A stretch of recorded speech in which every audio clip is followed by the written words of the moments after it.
A alegria que surge após a cruz. Meus irmãos, nós precisamos falar um pouquinho sobre a alegria de Jesus.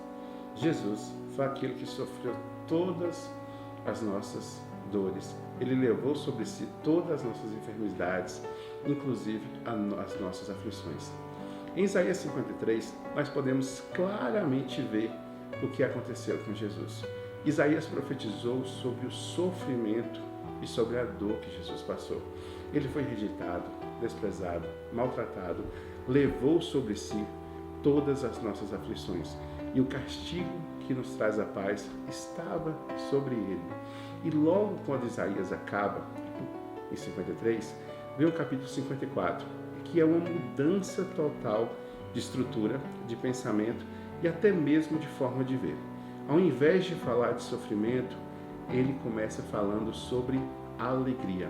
A alegria de uma mãe estéril que nunca teve filhos, que ela deveria se alegrar mais do que a casada.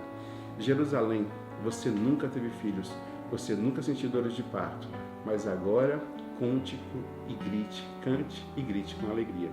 Esse é o Deus que transforma a esterilidade em abundância, luto em dança, dor em propósito.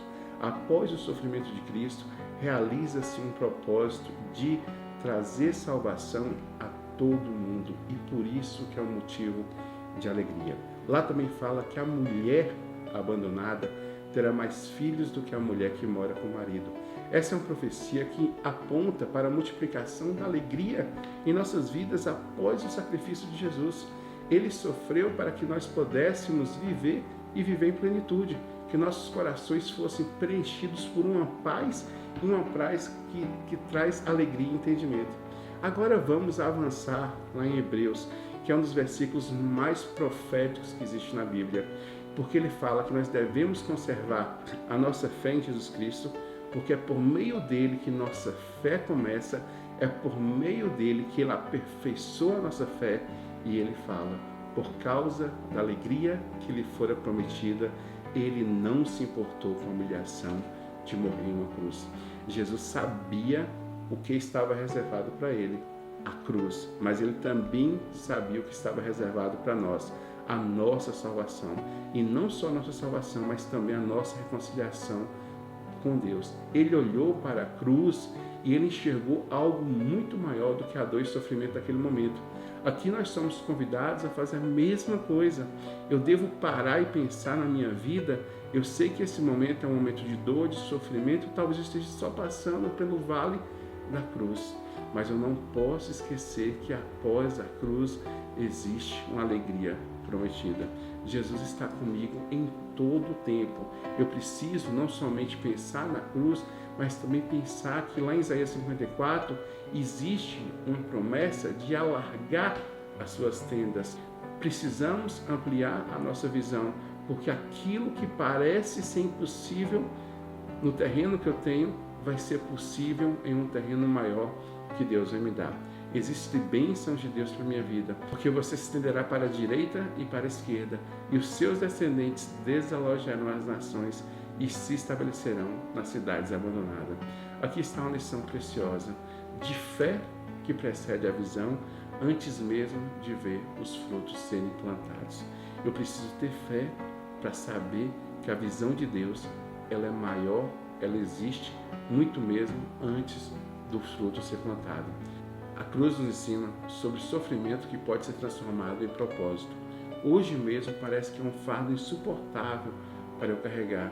Parece que o terreno que Deus vai plantar é algo extremamente doloroso, mas esse mesmo terreno é capaz de fazer o extraordinário.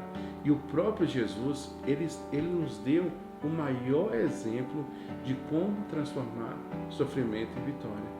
Ele não mandou outro em seu lugar. Ele veio, suportou a cruz, transformou dor em glória, sofrimento em alegria. Então nós precisamos pensar nesses 3 pontos. Isaías 53 nos fala sobre sofrimento, Isaías 54 nos fala sobre alegria e sobre expansão. E em Hebreus 12 nos mostra qual foi o verdadeiro propósito disso tudo, a reconciliação nossa com Deus. Se eu parar para pensar que Jesus, ele já sabia da nossa reconciliação, ele já sabia que precisariam alargar as tendas. Então, para ele, passar por Isaías 53, nada mais foi do que o cumprimento de um propósito. Existe um propósito de alegria para nossas vidas, existe um propósito de fé para nossas vidas, existe um propósito de esperança, porque o Deus, ele está presente para mudar a nossa história, ele está presente para converter toda dor, todo sofrimento em glória. Então eu não devo ficar só em Isaías 53, eu devo sempre olhar para Isaías 53 me alegrando, sabendo que existirá Isaías 54, que fala de alargar as tendas para a direita, para a esquerda, e ter uma alegria abundantemente maior. E por fim, lembrar de Hebreus 12, 2, porque pela alegria que lhe fora proposta, Jesus suportou a cruz.